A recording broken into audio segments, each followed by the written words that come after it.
Bismillah, Assalamualaikum warahmatullahi wabarakatuh Sobat Nongkrong. Pasti lu pernah denger kan orang yang bilang yang penting hatinya mah baik, amal mah nomor dua.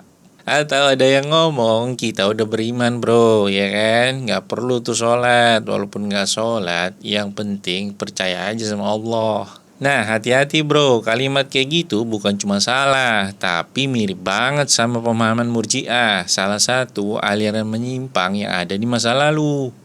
Dan anehnya, walaupun ribuan tahun lalu sudah lewat, pemahaman ini masih hidup bro, dan masih nempel di lidah banyak orang hari ini. Yuk kita bahas bareng Sobat Nongkrong, supaya iman kita nggak ikutan nge-Murji'ah, nge-Mu'tazilah, atau nge-Asy'ariyah tanpa kita sadar.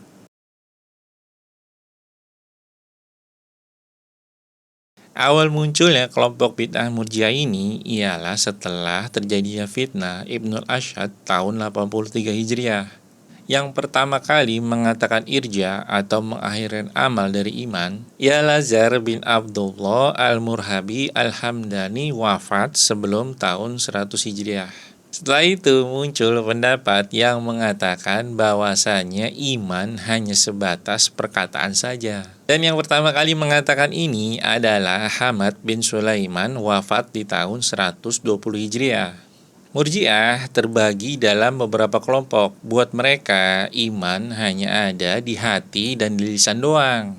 Amal nggak termasuk bagian dari iman menurut mereka. Mau maksiat ya nggak apa-apa. Yang penting hati masih percaya sama Allah. Nauzubillah. Padahal gimana caranya iman yang sejati tidak melahirkan amal? Bayangin, lo bilang sayang ke orang tua lo, tapi lo nggak pernah nurut, nggak pernah bantu, nggak pernah ngasih waktu buat orang tua lo.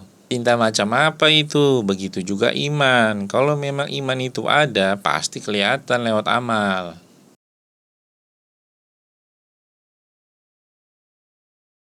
Nama ini muncul dari Wasil bin Atta yang menyendiri atau keluar dari majelis gurunya yaitu Hasan al-Basri rahimahullah karena mereka berbeda pandangan. Gara-garanya Wasil bin Atta ini punya pemikiran yang aneh guys. Apa dia bilang? Dia bilang pelaku dosa besar itu tidak mukmin dan tidak kafir tapi berada di tengah-tengah.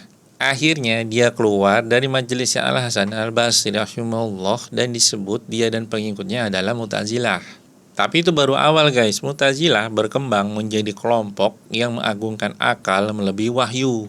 Mereka bilang semua ilmu ya, terutama ilmu agama itu harus masuk akal semua baru bisa diterima.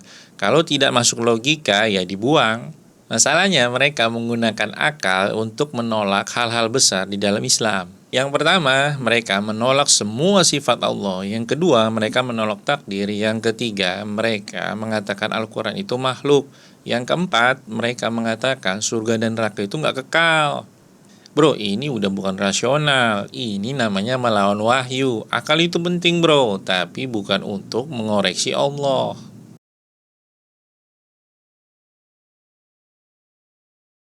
Asalnya dari seorang ulama besar bernama Abul Hasan al-Asy'ari rahimahullah.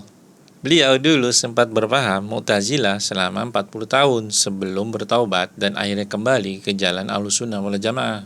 Beliau sendiri yang bilang di dalam kitab beliau Al-Ibanah, kami berpegang teguh kepada Al-Quran, Sunnah, dan pemahaman para sahabat sebagaimana yang dipegang oleh Imam Ahmad bin Hambal rahimahullah.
Tapi sayangnya Asy'ariyah masa kini nggak sama kayak Abul Hasan di fase terakhir hidupnya. Pemahaman Asy'ariyah masa kini tidak mengikuti pembesar-pembesar Asy'ariyah terdahulu atau mutaqaddimin, melainkan tokoh-tokoh Asy'ariyah yang hidup belakangan atau mutaakhirin seperti Ar-Razi yang wafat di tahun 600 Hijriah. Banyak dari mereka yang justru balik ke pemahaman yang salah, bro. Mereka menolak sebagian sifat Allah dan cuma percaya beberapa sifat yang masuk akal. Mereka mengatakan Allah itu tidak di atas, tidak di bawah. Padahal Allah sendiri berfirman Ar-Rahman beristiwa di atas arsy. Quran surat Toha ayat 5. Bro, semua aliran ini yang kita sebutkan tadi, yaitu Murji'ah, Mu'tazilah, atau Asy'ariyah, punya satu benang merah, yaitu menyimpang dari jalan para salaf. Ada yang berlebihan pada akal, ada yang mengabaikan amal, dan ada yang mencampur adukan keduanya. Padahal Islam itu udah jelas. Yang pertama, iman itu adalah ucapan, keyakinan, dan amal. Yang kedua, wahyu itu di atas akal. Yang ketiga, Allah itu tinggi di atas seluruh makhluknya sebagaimana yang Dia kabarkan di dalam Al-Quran. Jadi kalau lo mau selamat, jangan cari jalan yang kelihatan keren tapi nggak jelas arahnya kemana. Pegang yang pasti-pasti aja, yaitu Al-Quran dan Sunnah Rasulullah SAW dengan pemahaman para sahabat. Itu satu-satunya jalan yang lurus, jalan keselamatan di tengah-tengah gelombang pemikiran yang makin aneh sekarang. Wallahu a'lam. Like, komen, dan subscribe kalau lo suka. Dan gue tutup dengan doa kafaratul majlis. Subhanakallahumma bihamdika asyhadu an la ilaha illa anta astaghfiruka wa atubu ilaik. Wassalamualaikum warahmatullahi wabarakatuh. Barakallahu fikum guys.